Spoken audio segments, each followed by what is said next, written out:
Ардактуу көрүүчүлөр, түз эфирде дагы да болсо биз берүүбүздү алда карай улантабыз. Куту студиябызда коногубуз бар. Кесиптеш анда кененирээк тааныштырып, андан кийин маек куралы, келиңиз. Албетте. Грэпплинг күрөшү боюнча Ош шаардык федерациясынын директору, ошондой эле мыкты спортчу Мелисбек Абдрахманов бүгүн биздин студиябызда конокто. Саламатсызбы? Кош келиңиз. Кутман менен. Рахмат. Кандай келип алдыңыз? Жакшы. Бүгүн таңды кандай баштап алдыңыздар? Жакшы.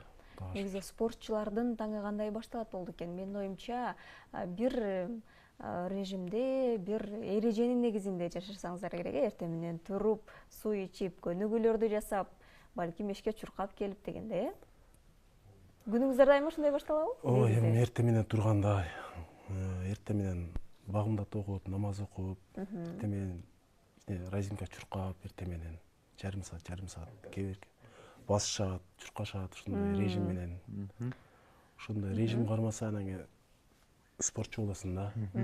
Келиңиз мырза, дал ушул спорт жаатына бир катар маалыматтарды айтуудан алдын биринчи кезекте дал ушул спорттун грэпплинг туурасында же болбосо ушул спортко кантип келип калдыңыз эле?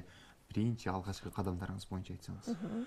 Мен өзүм Ноокат районунан болом. Ноокат районунун Акчаа айылынан болом. Ошол жерде кичинемде жашаганмын. Ошол жерде эле эми айылда акаларыбыз бар эле, спортчу, ошолорду көрүп, нарак берак болуп, анан ошко келгенден кийин алар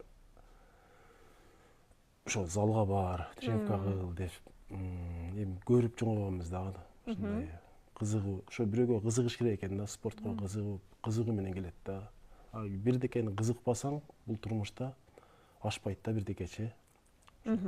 Ошондо кызыгуунун аркасында бул спорттун түрүнө келип калдыңыз, спорттун болгондо дагы грэпплинг түрүнө эмне себептен тандап алдыңыз ушул түрүн? Мен өзүм башында 2005-жылы тренировканы баштаганмын да, 2005-жылы Ошко келип. 2005-жылы баштап 2010га чейин ошо биринчи грек-римский барба мен кылганмын.